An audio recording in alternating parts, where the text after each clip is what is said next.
நிகழ்ச்சிகளை நான் நிறைய பிரம்மாண்டமாக நடத்தி நிறைய பேர் நீங்கள் பார்த்துருப்பீங்க. என்னோட நிகழ்ச்சி எதுவுமே சாதாரணமாக இருக்காது.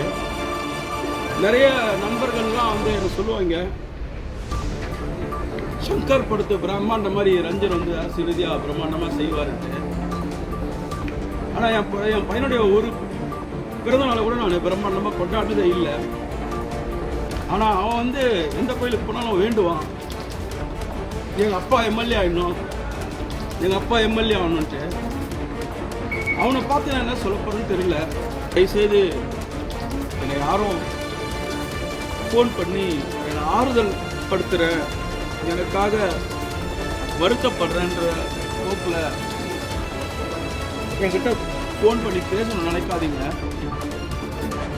நான் ரொம்ப ரொம்ப என்னுடைய மன வலிமையை. வணக்கம், ரஞ்சன் குமார். சற்று முன் இப்போ தான் உரையாடினேன். ஆக்சுவலாக ரொம்ப டீப்பாக பேசலான்னு நினச்சேன். அந்த ஏர்போர்ட்டில் லான்ச்சில் உட்காந்துனால பல பேர் என்னை சுற்றி பார்த்துட்டே இருந்தாங்க. நான் பேசுகிறதெல்லாம் தமிழ் தெரிஞ்ச ஆளுங்களாம் இருந்தாங்க. அதனால் என்னால் ரொம்ப ஃப்ரீயாக பேச முடியல.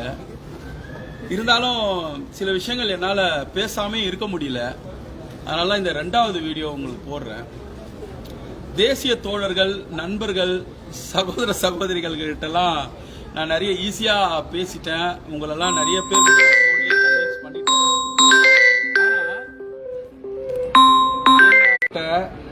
என்னுடைய தாய் மாமா கிட்ட, என் மனைவி கிட்ட நான் எப்படி அவங்கள ஃபேஸ் பண்ண போறேன்னு எனக்கு தெரியல. ஏன் இந்த வார்த்தை இங்கே சொல்றேன்னா, நான் இந்த காங்கிரஸ் கட்சிக்கு வந்து ஒரு 30 வருஷம் ஆகுது. இந்த 30 வருஷத்துல மாணவர் காங்கிரஸ்லேருந்து இருக்கிறேன். 2001 எனக்கு வந்து கவுன்சிலர் சீட்டு கொடுக்குறாங்க காங்கிரஸ் கட்சியில், கை சின்னத்தை தனியாக நிற்கும் போது.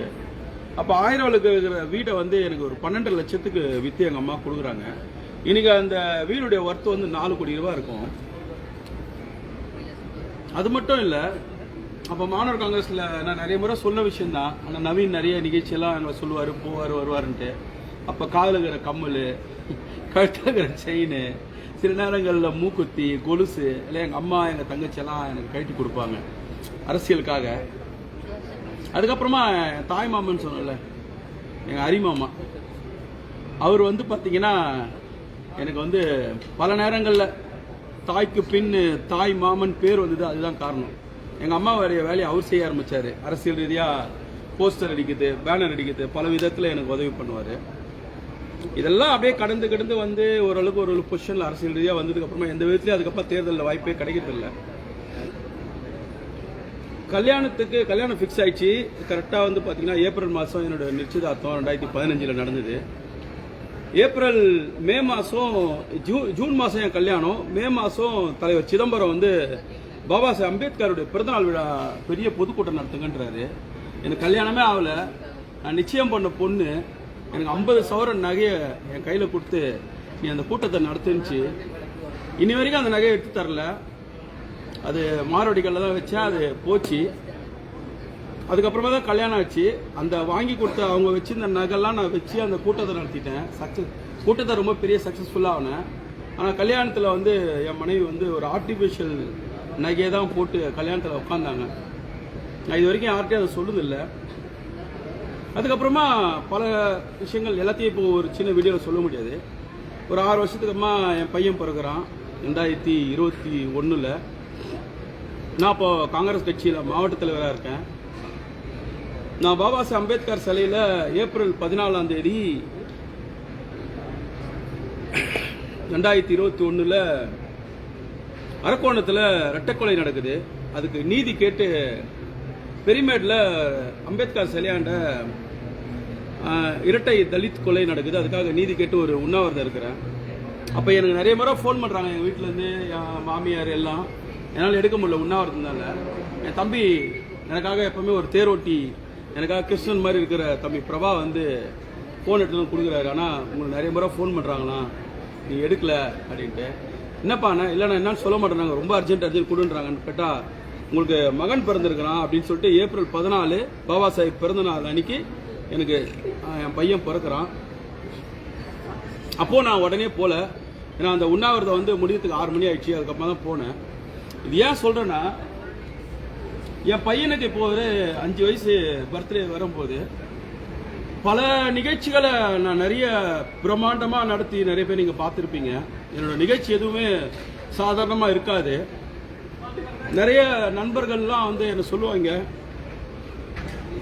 சங்கர் படத்து பிரம்மாண்ட மாதிரி ரஞ்சன் வந்து அரசியல் ரீதியாக பிரம்மாண்டமாக செய்வாருன்ட்டு. ஆனால் என் பையனுடைய ஒரு பிறந்த நாளை கூட நான் பிரம்மாண்டமாக கொண்டாடினதே இல்லை. ஆனால் அவன் வந்து எந்த கோயிலுக்கு போனாலும் வேண்டுவான், எங்கள் அப்பா எம்எல்ஏ ஆகிடணும், எங்கள் அப்பா எம்எல்ஏ ஆகணுன்ட்டு. அவனை பார்த்து நான் என்ன சொல்ல போறேன்னு தெரியல. எனக்காக பல தியாகங்கள்.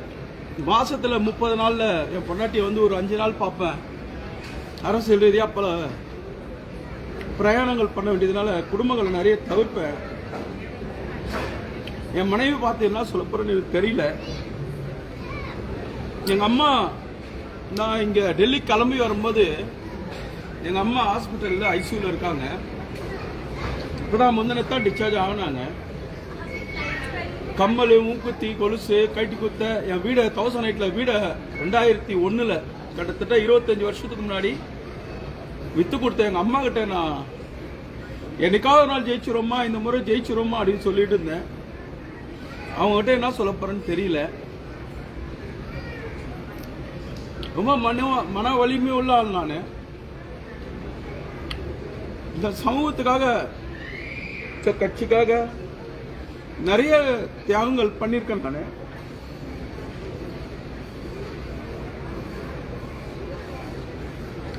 ஆறு தொகுதி வாங்கியிருக்கீங்க. அந்த 6 தொகுதிக்கும் அதுவும் தனி தொகுதிகள் 6. அந்த 6 தொகுதியில் நான் எந்த தொகுதிக்குமே தகுதி இல்லாதவன் அப்படின்ட்டு இந்த கட்சி முடிவு பண்ணிருக்கு. ரொம்ப வேதனையா இருக்கு. கடந்து வரணும்னு பார்க்கறேன், முடியல. நண்பர்கள் நிறைய பேர் என் மேல ஆர்வத்தில் நிறைய விஷயங்கள் ஏதாவது தப்பா செஞ்சிட போறாங்கன்றதுக்காக ரொம்ப மன வலிமையோடு கொஞ்ச நேரத்துக்கு முன்னாடி ஒரு வீடியோ போட்டேன்.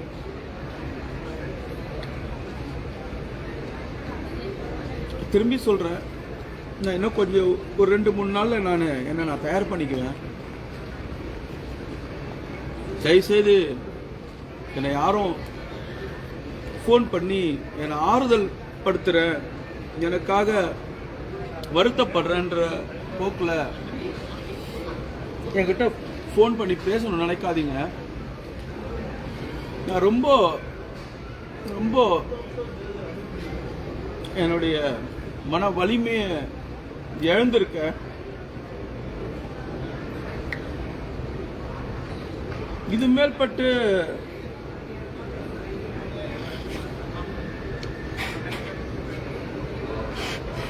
கண்டிப்பா இந்த இயக்கத்துக்காக, இந்த சமூகத்துக்காக நான் ஒரு நபராக இருப்பேன். அது எந்தவித மாற்று கருத்தும் இல்லை. எனக்கு என்ன ஒரே ஒரு வருத்தம் அப்படின்னா, நான் என்னுடைய இந்த கட்சிக்காக, இந்த இயக்கத்துக்காக நான் பல பேரை சமாதானப்படுத்துறேன். இதுவரை என்னோட சக தோழர்கள், என் கட்சியில் இருக்கிற என்னோட கொலீக்ஸு, இவங்கெல்லாம் பேசுறாங்க. ஒரு லீடர் கூட, அதாவது டெல்லியில் இருக்கிற லீடரை தவிர ஒரு லீடர் கூட தமிழ்நாட்டில் இருந்து ஒருத்தர் கூட ஒரு ஆறுதலுக்காக கூட அது ரஞ்சன் நீ வராது வருத்தம் அப்படின்னு சொல்லல. ஒரே ஒரு மெசேஜ் மட்டும் எனக்கு வந்திருக்குது. ஒருத்தர்கிட்ட இருந்து மட்டும், திரு கார்த்தி சிதம்பரம் அவர்கிட்ட இருந்து மட்டும் வந்திருக்கு. I feel bad about you அப்படின்னு போட்டு, அதாவது உனக்கு கிடைக்காதது எனக்கு ரொம்ப வருத்தமா இருக்குன்னு போட்டிருந்தாரு. நிஜமாவே இந்த அளவுக்கு இந்த கட்சிக்காக, இந்த இயக்கத்துக்காக உழைச்சிருக்கோம்.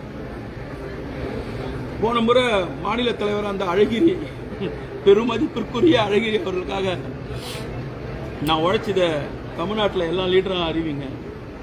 ஒரு மெசேஜ், ஒரு ஃபோன் கூட பல தலைவர்கள் எனக்கு போடாதுதான் எனக்கு இவ்வளவும் எனக்கு வருத்தமாக இருக்கு. ஏன்னா யாருக்காக உழைச்சோம், எதுக்காக உழைச்சோம்? அப்ப இவ்வளோ பேரும் இவ்வளோ வன்மமா இருக்காங்களா? இப்ப நம்மளுக்கு கிடைக்காததுக்காக இந்த தலைவர்கள்லாம் பெரும் மகிழ்ச்சி அடைகிறாங்களா அப்படின்றத நினைக்கும் போது தான் ரொம்ப வலியா இருக்குது. அதுக்காக தான் இந்த பதிவு ஆக்சுவலா. ஏன்னா இந்த தலைவர்கள் எல்லாமே இந்த காங்கிரஸ் கட்சியை 60 ஆண்டுகளா ஆட்சியில் வராததுக்கு காரணம் ஏன் இப்போ எனக்கு புரியுது. இதெல்லாம் சுயநலமா இருக்கிறீங்க. தயவுசெய்து இந்த இயக்கத்துக்காக உயிர் கொடுத்த ராஜீவ் காந்தி, இந்திரா காந்தி எல்லாம் இருக்காங்க. அதில் ராகுல் காந்தி தன்னையே அர்ப்பணிச்சுட்டு இந்த இயக்கத்துக்காக இருக்காரு. நீங்களாம் தயவுசெய்து கொஞ்சம் திருந்துங்க. என்ன மாதிரி ஆட்களை கண்டு பயப்படாதீங்க. ரொம்ப இன்செக்யூரா ஃபீல் பண்றீங்க. அது குறிப்பா தலித் தலைவர்கள், ரொம்ப ஆக்டிவா இருக்கிற தலித்துகள்லாம் வரக்கூடாதுன்னு பாக்குறீங்க. நீங்க இந்த செய்து இந்த சமூகத்துக்கும் இந்த கட்சிக்கும் செய்யற துரோகங்கள் மிக விரைவில் நீங்களாம் அம்பலப்படுவீர்கள். மிக விரைவில் நீங்கள்லாம் வெளிச்சத்துக்கு படம் போட்டு காண்பிக்கப்படுவீர்கள். நான் இங்க பேரை சொல்றதுக்காக ஒன்றும் பயப்படல. ஆனா என் சமூகத்தையோ என் கட்சியிலேயே இருக்கிற தலைவர்களை இந்த மாதிரி ஒரு பொது வெளியில பேசுறதுக்கு நான் ரொம்ப வெட்கி தலை குனிறேன். அதனால நான் பேச மாட்டேன். நான் எதிர்பார்க்கறது அனௌன்ஸ் ஆகி கிட்டத்தட்ட ஒரு 5 மணி நேரம் 6 மணி நேரம் ஆகுது. ஆனா நிஜமாவே இந்த கட்சிக்காக உழைச்சிருந்தேன் அப்படின்னு நினைச்சு ஒரே ஒருத்தர் மட்டும்தான் அட்லீஸ்ட் அவர் எனக்கு மெசேஜ் அனுப்பிச்சிருக்காரு.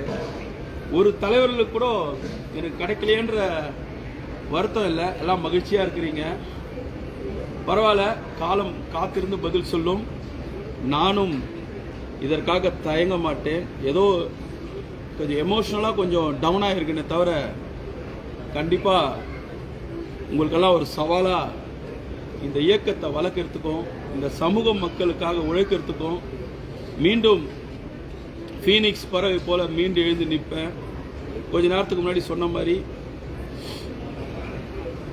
என்னுடைய தோழர்களை ஊக்கப்படுத்தி அவங்களை உற்சாகப்படுத்தி இந்த தேர்தல் வேலையை செய்ய வைப்பேன். எனக்கு என் பையனை பார்க்கறது தான் ரொம்ப அச்சமா இருக்கு, பயமா இருக்கு. என் மனைவியாவது புரிஞ்சுக்குவா, எங்க அம்மா கூட கேத்திருவேன்.